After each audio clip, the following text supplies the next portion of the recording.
Oi! Então, dessa vez eu vim aqui ler esse artigo nomeado Se o homem é mau, então arme-os todos. Esse artigo foi escrito aqui pelo meu grandíssimo amigo Bruno Rocha, escrito no dia 23 de novembro de 2020, para a página dele no Medium. Então, como eu sempre digo nesse canal, sem mais delongas, começar a leitura desse artigo. Ele começa em si dizendo que o artigo é de autoria dele e que a distribuição é permitida e incentivada sem necessidade de autorização e que a atribuição dos devidos créditos é bem-vinda. Então, se alguém quiser publicar esse artigo em qualquer outro lugar, tá aí. Agora começar a leitura do artigo em si. O homem é naturalmente mau, violento e mesquinho. Essa é a tese do livro Leviatã, escrito pelo filósofo inglês Thomas Hobbes. Para Hobbes, o estado natural do homem é de miséria, guerra e angústia. Na falta de uma entidade social toda-poderosa, cujo poder é grandioso o suficiente para trazer ordem ao caos, a vida é solitária, pobre, sórdida, embrutecida e curta. Essa entidade referida pelo filósofo é, claro, o Estado. Essa visão do Estado como o guardião da ordem social e do homem, como sendo inatamente perverso, está profundamente enraizada na nossa cultura. Em grande parte graças ao próprio Estado. Até uma pessoa leiga que jamais escutou de Hobbes ou de contrato social na vida estará inclinada a ver os seus iguais com suspeita e insegurança quando se trata de certos assuntos. Um desses assuntos que altera drasticamente a percepção das pessoas sobre seus amigos, vizinhos e conterrâneos, de indivíduos civilizados e educados para bárbaros monstruosos que não merecem confiança, é o armamento civil. Mas houve um tempo em que a noção de civis possuírem armas não era vista como absurda.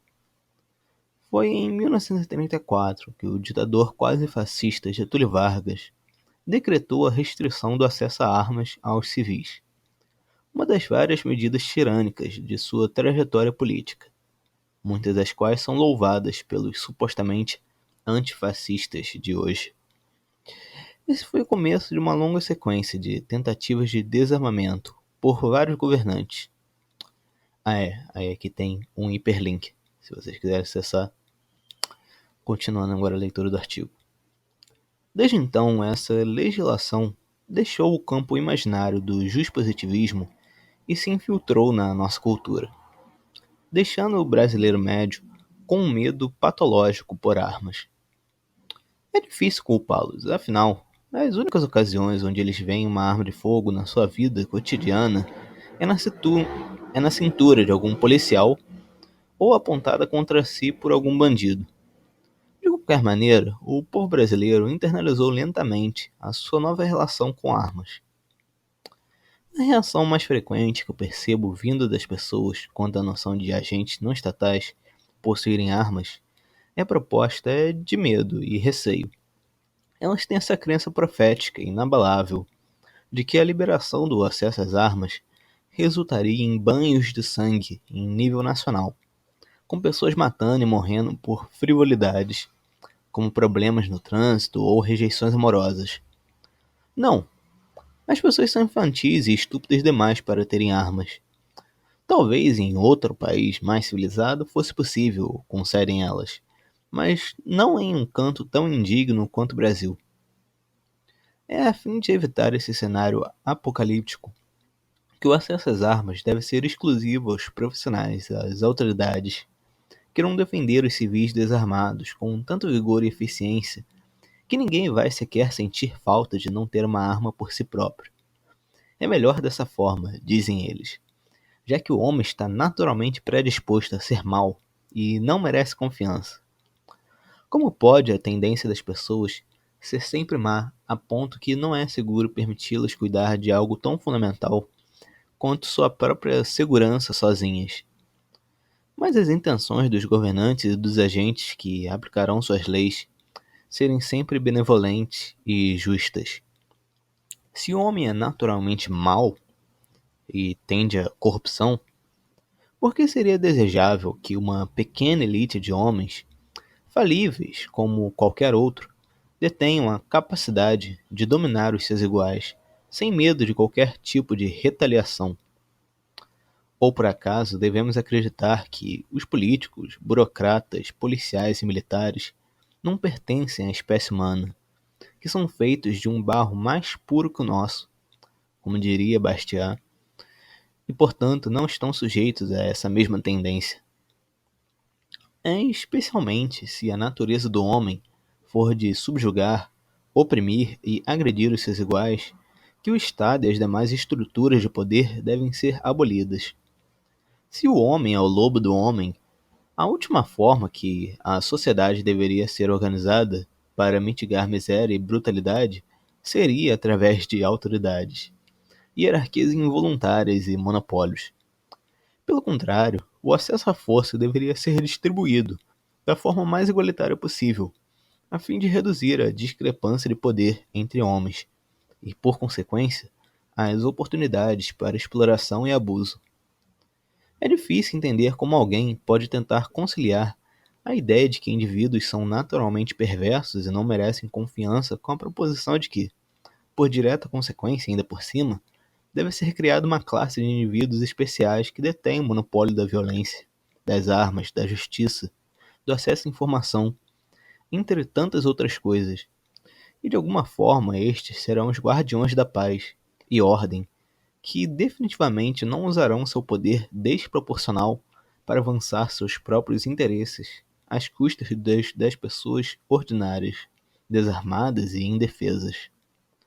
É por esse motivo que é tão frustrante para mim escutar pessoas me dizendo que não apoiam o armamento civil porque elas não confiam nos outros, já que esse sentimento é claramente falso.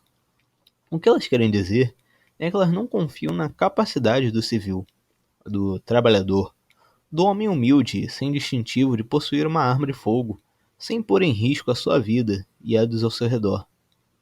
Essas mesmas pessoas não têm problema nenhum em depositar toda a sua fé nos políticos, nos policiais, nos militares e nos burocratas, apesar de seus históricos cristalinos de desonestidade, abuso de poder, corrupção e malevolência.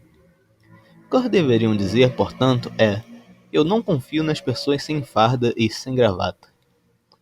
O mais deprimente é quando grupos e pessoas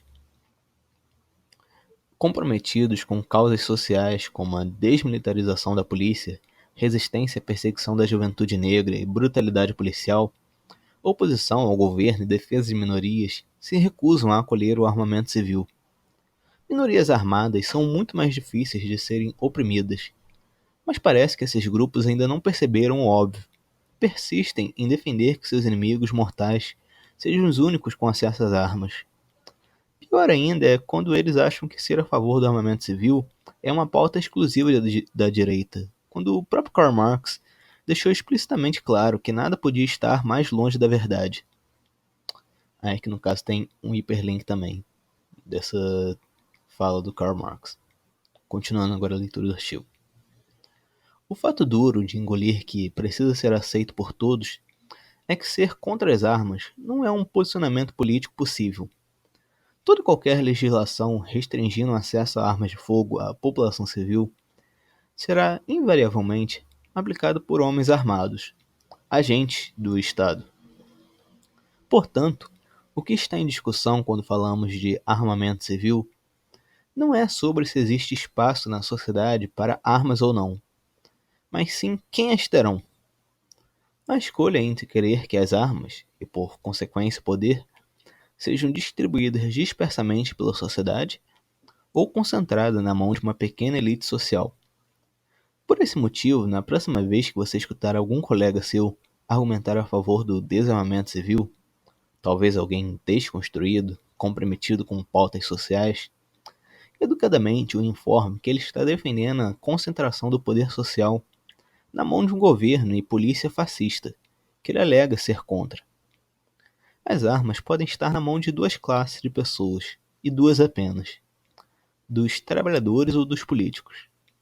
Eu sei de que lado eu estou. Então é isso. Como falei, esse artigo aqui foi escrito pelo Bruno Rocha para a página dele do Medium. Também cheguei a ressaltar aí 2 hiperlinks que tem aqui no meio, que aí vocês podem clicar se vocês quiserem ver aí algo que complemente esse artigo aqui dele. Espero que todos tenham gostado da leitura aqui desse artigo. E como eu sempre digo aqui nesse canal, até mais.